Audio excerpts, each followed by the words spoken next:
The Lucky Strike program starring Jack Benny with Mary Livingston, Rochester, Dennis Day, Bob Crosby, and yours truly, Don Wilson.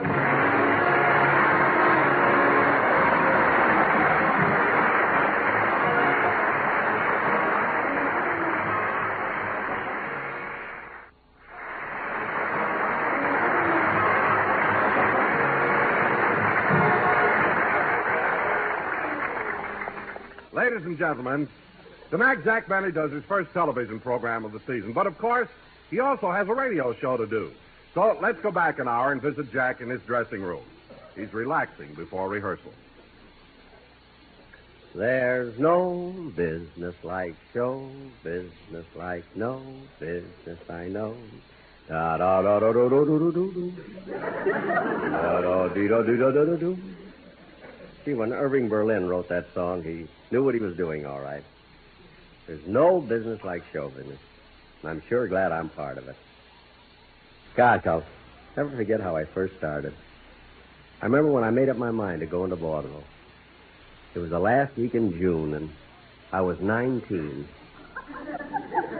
I had just graduated and didn't feel like going on to high school.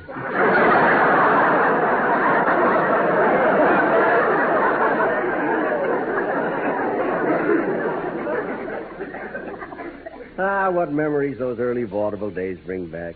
Split week, 2 a day, New York, Broadway, and the Palace. I'll never forget who was on the same bill with me when I first played the Palace. Jimmy Durante, Georgie Jessel, Johnny Wilkes Booth.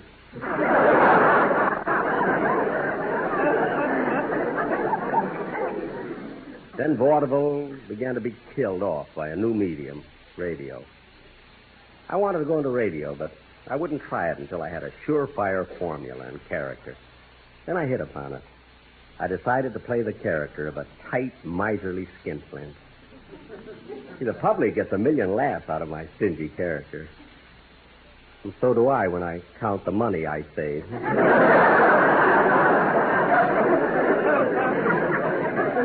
Yes, sir. There's no business like show business. Da-dum, bum, boom, ba-boom. Then when my radio program was doing all right, I moved out to Hollywood and went into the movies. See, the movie business is funny. You make good pictures year after year, and nobody thinks anything about it. But you make one stinker and you're through. See, I'm glad I quit before I made a bad one.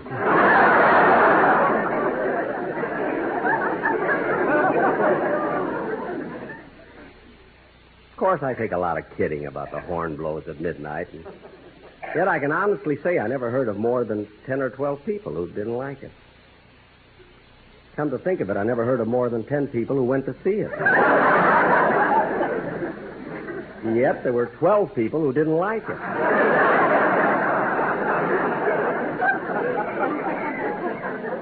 This I don't understand at all. Oh, well, you can't please all of the people all the time. Sometimes I think that... I'm back, boss. So soon? Hey, did you get the shaving cream for me, Rochester? I got the drugstore across the street. Well, we haven't got much time, so come on and shave me. Okay. Now, hold your head still while I lather you up. Okay. Say, what kind of shaving cream have you got there? It smells different from the brand I usually use. Oh, it is different. It's the newest on the market.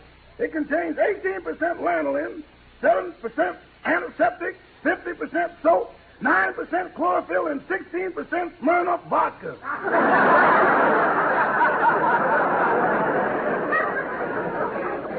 What's the vodka for? That saves money on towels. When you're through shaving, you just lick it off. Gosh, what won't they think of next? Come on, Rochester. You got my face all lathered up. When are you going to shave me? In just a minute. Excuse me. Oh, Mr. Wilson! Mr. Wilson! What is it, Rochester? I'm going to shave Mr. Benny now. Okay, I'll tell the boys. Hey, fellas, Rochester's going to shave Mr. Benny now.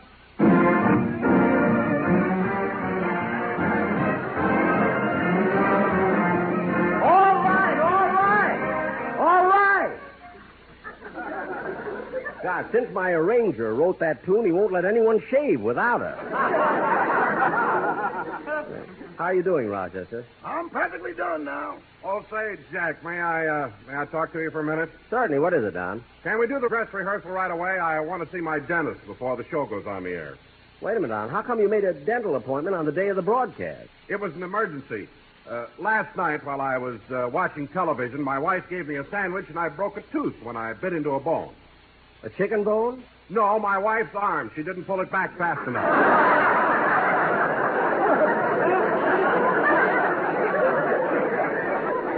Oh, Don, you're joking. Yes, I am, Jack. But I did break a tooth, and if I don't have it fixed, I'm afraid I won't be able to do the commercial properly on the program. Well, don't let that worry you. The Sportsman Quartet, they can always do it. Yeah, I know, and they're across the hall rehearsing with Mahlon Merrick, your arranger. Well, come on, I'll go listen to it. I'll be back in a few minutes, Rochester. But, boss, you still got a little lather on your face. Don't worry, I'll get it off before the show. Come on, Don.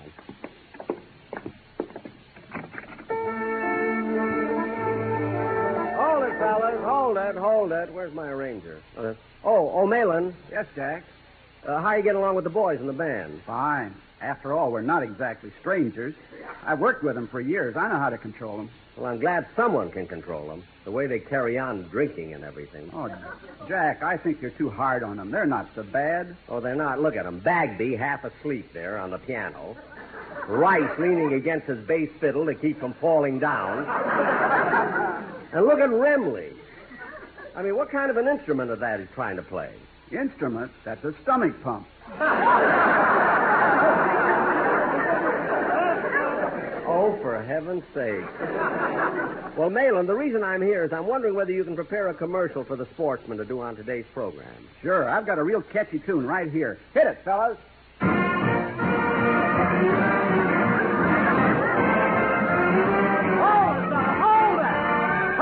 Hold it! Look, Mahlon, do you have to play that tune of yours all the time just because you wrote it? I want the quartet to do the commercial on today's program. Now, can you have something ready by airtime? Oh, sure, Jack. In fact, we have one here, and it's all about you and your big blue eyes. Commercial about me and my eyes? Oh, sweet. Let's hear it, Mahlon. Okay, take it, fellas.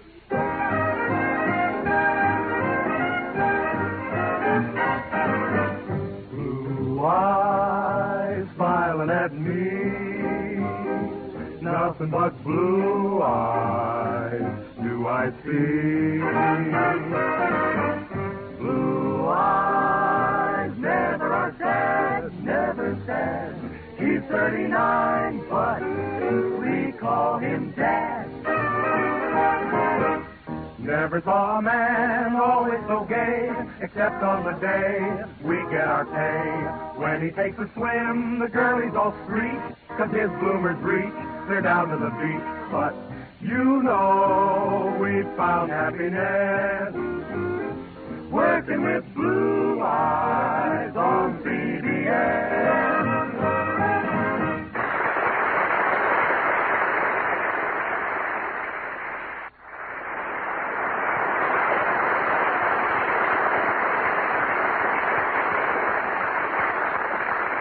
Well, thanks very much, fellas, and I sure appreciate your dedicating that song to me. Now, Mahlon, I'm going back to my dressing room and see if Dennis has come in yet. Then we can get on with the... Remley, stop licking the lather off my face.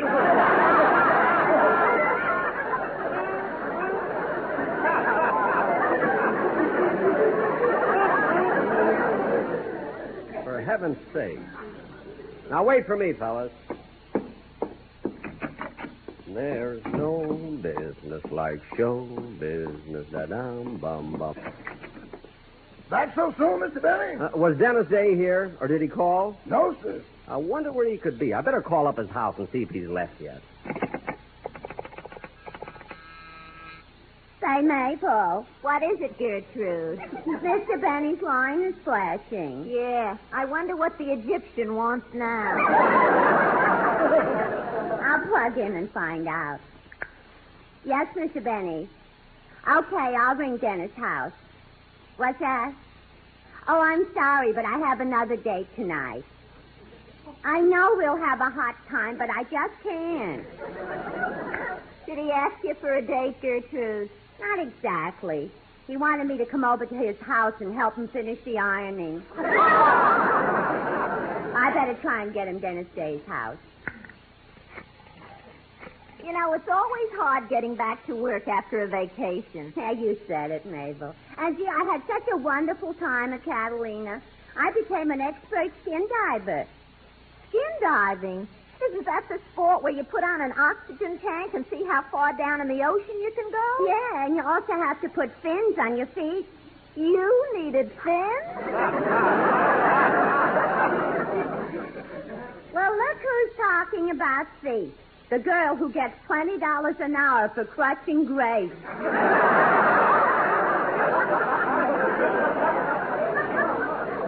I'm sorry. No offense was intended. Is that skin diving as exciting as people say it is? Yeah, you never can tell what'll happen. Once I was down on the ocean floor, and a great big octopus came up behind me and wrapped all of its 8 arms around me. Oh, gosh, were you scared? Yeah, I felt like I had a date with the sportsman quartet.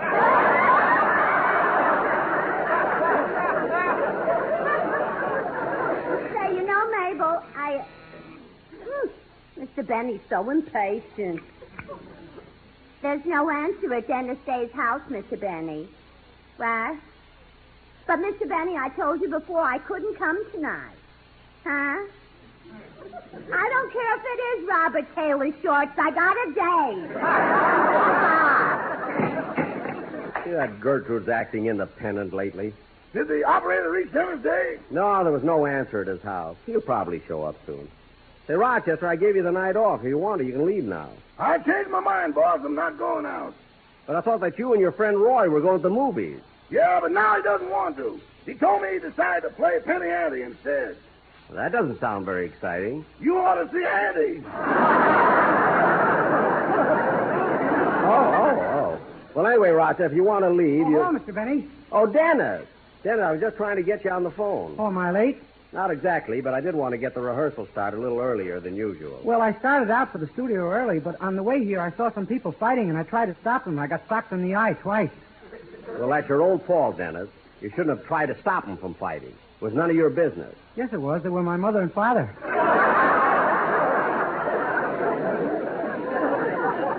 Well, what caused the argument this time? Oh, my mother was mad at my father.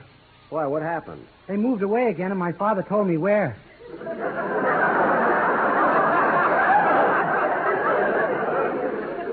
Dennis, I can't understand why your mother keeps trying to lose you. After all, she is your mother. You wouldn't dare say that to her face.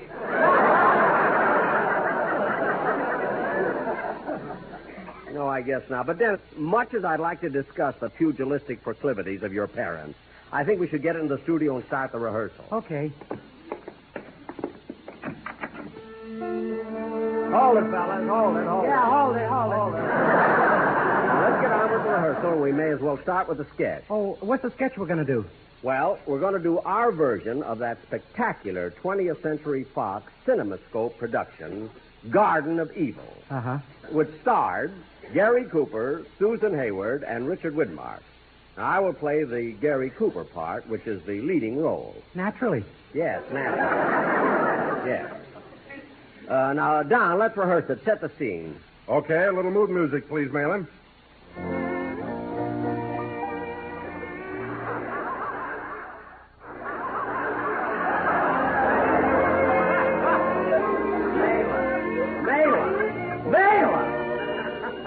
We're going to Mexico, not Madison Square Garden.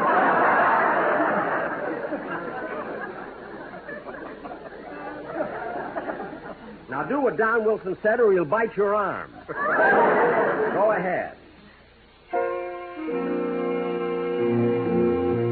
In the middle of the last century, hordes of Americans moved on to California seeking gold. Our play concerns 2 men who were bound for the gold fields by boat, but were blown off their course and landed on the coast of Lower Mexico.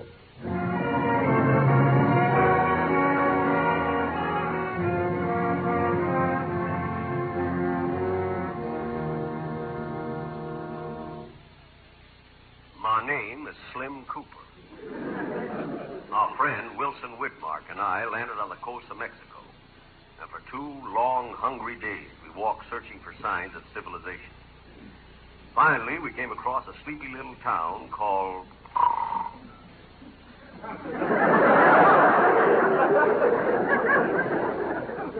Later, this name was changed to Sonora, Mexico. The town seemed deserted, but I finally took a chance and knocked on a door.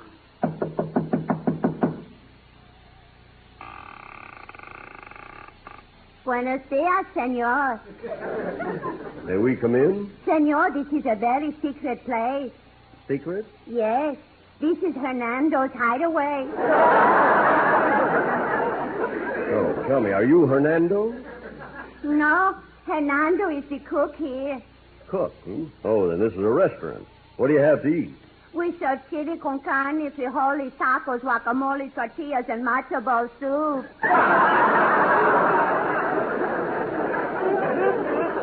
Matzo ball soup? Hernando is only his first name.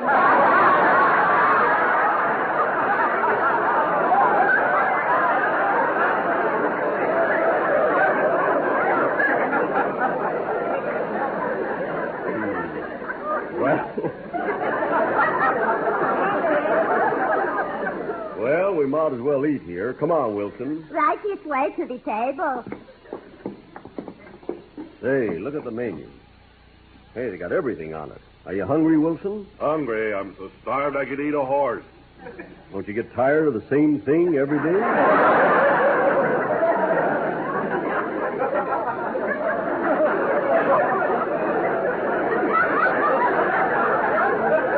I could understand it if a horse had an arm. Say, I've been looking at our waitress. She's kind of cute. I'm going to try to date her up. Hey, senorita. Si, senor. How about a date tonight? I cannot go with you, senor. I am married. The bartender over there is my husband. Your husband, eh? Going over and talk to him. Say, are you the bartender? Si.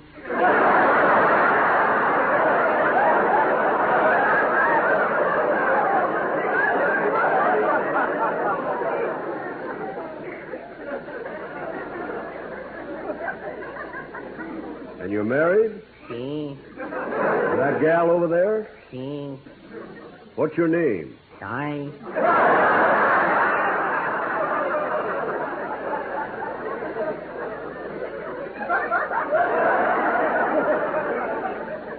Ty? Si.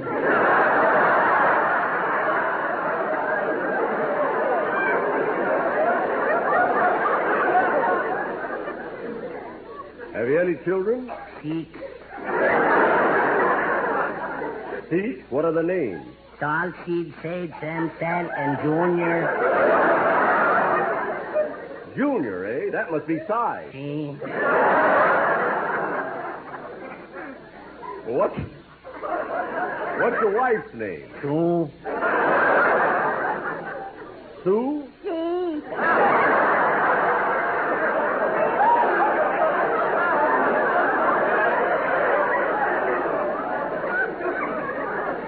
Well, she's a very nice gal. Hey, Slim, the food's in here. Okay, I'm coming.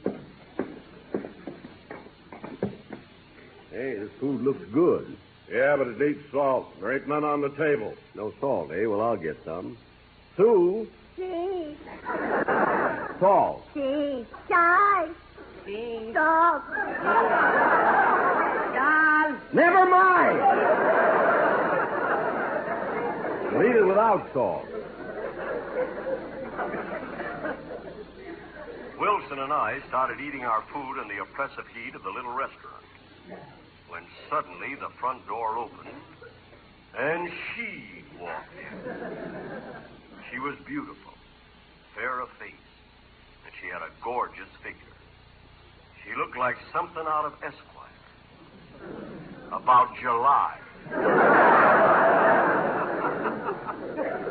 I got up from my table and walked across the room to her.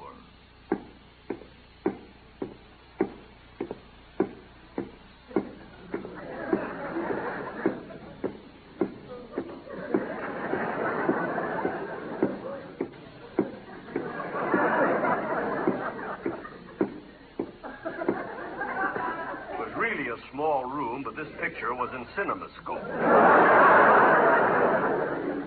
She began to speak. Someone please help me. Please. I'll help you, ma'am. What is it? It's taken me a long time to get here. I walked over 5 days, over mountains, across rivers, through the hot desert. I was even captured by Indians. No. Yes. They held me captive for a while, but when I gave them a handful of beads and a cheap necklace, they let me go. Stupid Indian.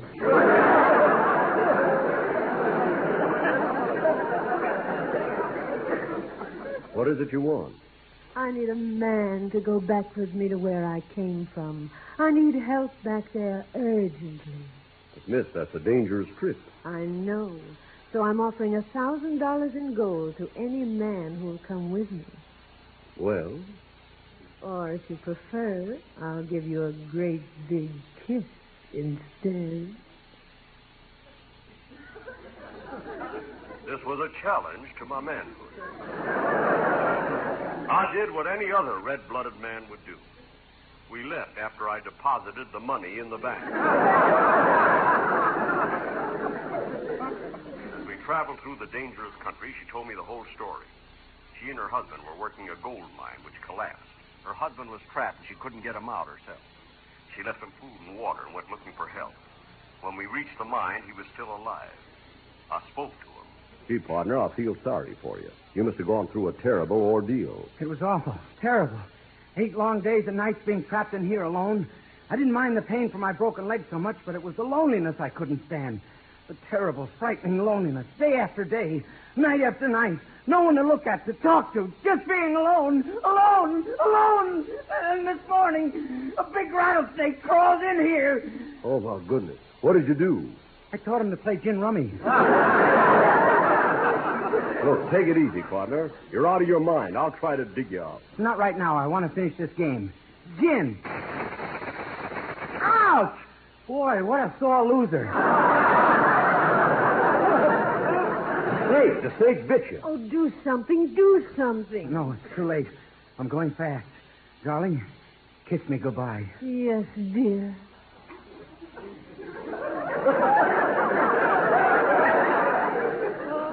Ooh, do I hate to go.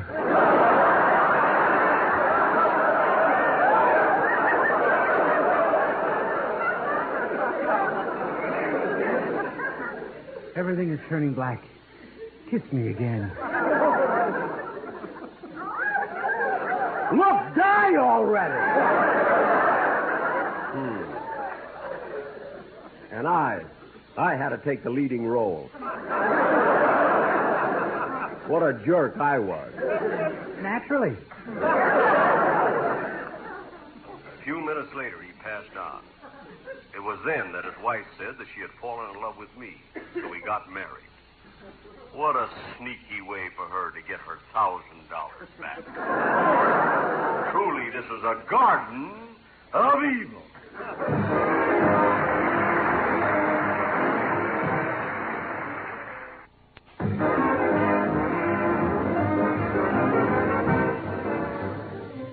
Ladies and gentlemen, as I mentioned before, tonight I'm doing my first television show of the season.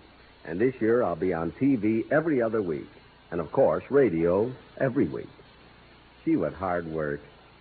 If I didn't stay 39, I'd never be able to take it. Tonight, folks, I'm a little old. I mean, a little late. The